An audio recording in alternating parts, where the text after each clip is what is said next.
온타리오주 호수에서 토론토에 거주하는 한인 대학생 2명이 카누 전복 사고로 목숨을 잃는 안타까운 일이 발생했습니다.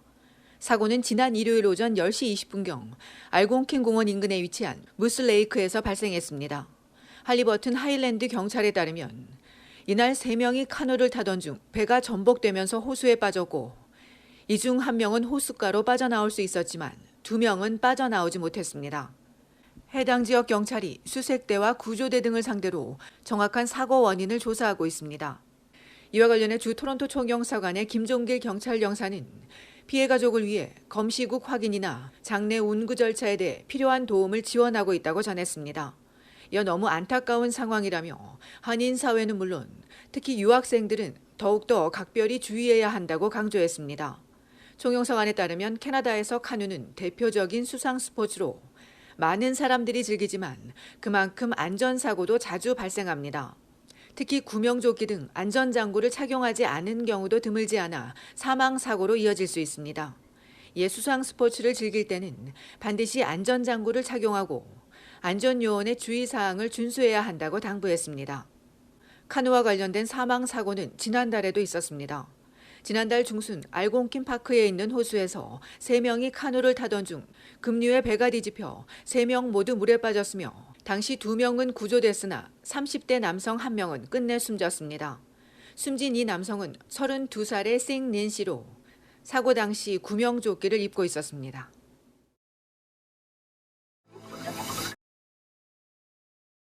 온타리오주 노인 및 장애인 복지부의 조성준 장관이 어제 온라인 기자회견을 열고 리타이어먼트 홈, 즉 양로원법 개정안을 소개했습니다. 온주에서는 사립 양로원 770여 곳에 6만여 명이 거주하고 있습니다. 이 양로원은 정부 지원을 받는 요양원과 달리 사기업입니다. 때문에 지원이 없고 정부 관여 범위도 좁았는데 이번에 감독기관의 권한 강화와 개인정보 수집 등을 통해 거주민의 안전이 최우선이 되도록 개정했습니다. 지금까지 비공개였던 가격 정보도 공개됩니다.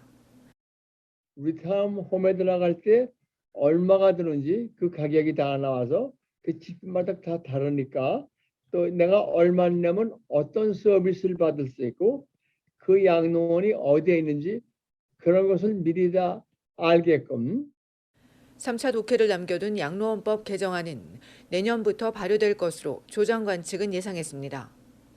지난해 소개됐지만 한인 참여가 적은 시니어 홈 세이프티 텍스 크레딧도 전했습니다. 주택을 개조할 때 드는 비용 중 세금 공제액을 돌려받는 것으로 시니어는 물론 장애를 가진 주민도 해당됩니다. 화장실에 이렇게 잡을 수 있는 그랩바를 매긴다든지 또 내가 휠체어를 타는데 문을 넓힌다든지 그럴 때 돈을 쓸 때 $10,000까지는 25% 그래서 2,500불까지는 내가 텍스로 클레임을 할 수 있는 거죠. 이외 노인 및 장애인 복지부에선 인클루시브 커뮤니티 그랜트 프로그램을 통해 최대 $60,000까지 지원해주고 있습니다. 대표적인 예로 얼마 전에 큰빛교회도 6만 불 받았거든요. 거기 노인분들이랑 거동에 불편한 노인분들이 밖에서 쉴 수 있는 그런 공간을 만든다 그래서 저희가 6만 불 제공해 드린 적입니다. 온주 노인 및 장애인 복지부 예산은 2018년 $4,800만 달러에서 내년 $8,390만 달러로 2배 가까이 늘었습니다. 얼티비 뉴스 손희정입니다.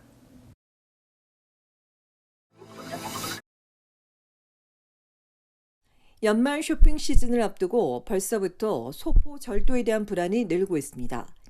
해마다 이맘때가 되면 소포 도둑의 극성인데 특히 코로나 팬데믹으로 온라인 쇼핑이 증가하면서 올 연말엔 소포 도난이 더 잦아질 것으로 예상됩니다.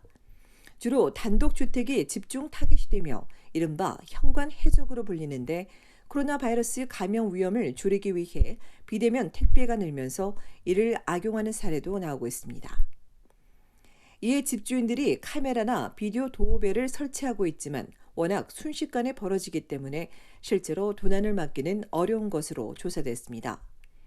전문가는 이런 카메라나 비디오 도어벨이 절도범의 타겟이 되지 않도록 약간의 도움을 줄 수는 있지만 피할 수 없다 보니 최근 들어 더 안전한 방법을 찾는 사람들이 늘고 있다고 전했습니다. 개인 사서함이나 소포 가드같이 잠금 장치가 있는 배달용 박스를 집 앞에 놓는 겁니다. 가격은 대략 $200에서 $600 사이로 미관상 보기 좋진 않지만 소포를 안전하게 보관할 수 있어 안심할 수 있고 소포가 도착하면 앱을 통해 알려주는 기능도 있다고 전문가는 설명했습니다. 또 다른 방법으론 배달 시 수신자의 서명을 요구해 집에 아무도 없으면 현관 앞에 두지 않도록 하거나 항상 소포를 받을 수 있는 회사로 배달을 하는 방법입니다. 이외에 항상 누군가 집에 있는 친척집이나 지인에게 보내받는 것도 도난을 막는 방법이라고 전문가는 조언했습니다. 한편 온타리오주 토론토 경찰은 최근 들어 놀수역 서쪽 지역에서 차량 절도가 기승이라며 운전자들에게 각별한 주의를 당부하고 도난 시엔 즉시 경찰에 신고해야 한다고 강조했습니다.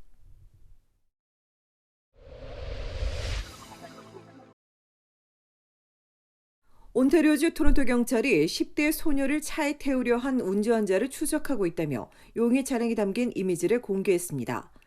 경찰은 이 같은 사건이 지난 9월부터 계속 발생하고 있다며 오래된 밝은 색상의 SUV 차량과 40에서 50대로 추정되는 흑인 남성을 찾고 있다고 밝혔습니다. 경찰은 최근 스카버로의 벌치마운트 파크 인근에서 동일범으로 보이는 용의자가 소녀들에게 접근해 다정하게 말을 걸며 차에 타라고 유혹했다며 용의 차량에 대해 알고 있는 시민들의 적극적인 제보를 요청했습니다.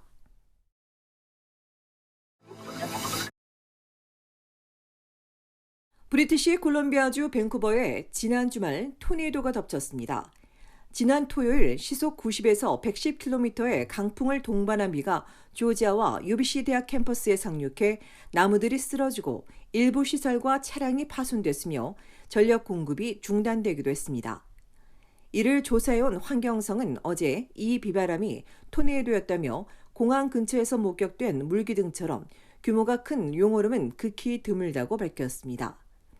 이번처럼 밴쿠버에 토네이도가 상륙하기는 1956년과 1962년에 이어 세 번째이며 인근에선 앞서 1954년 뉴 웨스트민스터, 1964년 스티브스턴, 1988년 포트무디, 1991년 피트 메도우에서 발생한 바 있습니다.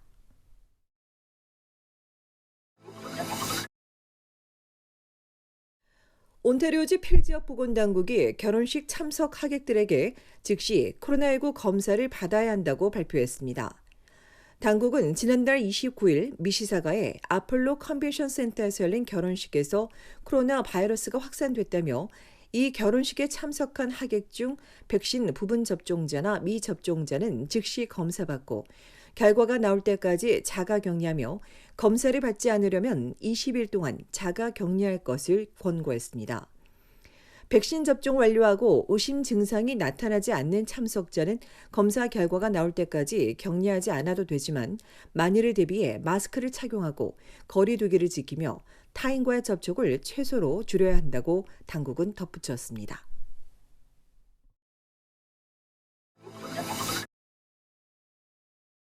브리티시 콜롬비아주 프레이저 보건당국이 버나비 병원의 의약구 유닛을 임시 폐쇄했습니다.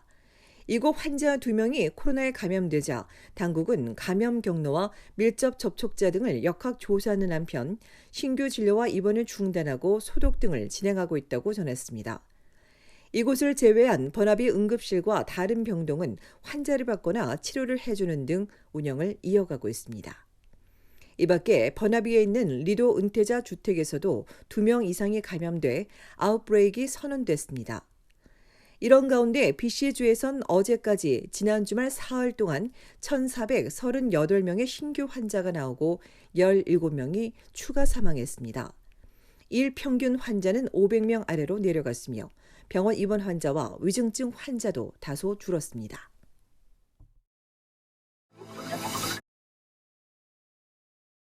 사스카추완주에서 온타리오주 병원으로 이송된 중증 환자 중 3명이 지난 주말 사망했습니다.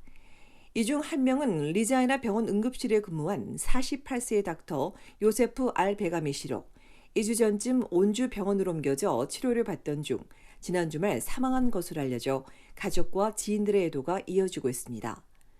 지인은 알 베가미가 아프기 10여일 전 어깨 수술을 받았는데 당시 음성 판정을 받았었다며 지금도 감염 경로를 파악하지 못했다고 전했으며 사망자의 백신 접종 상태는 알려지지 않았습니다. 지난 일요일까지 사스카추완주에서 온주로 이송된 중증 환자는 총 27명으로 현재 18명이 집중 치료를 받고 있습니다.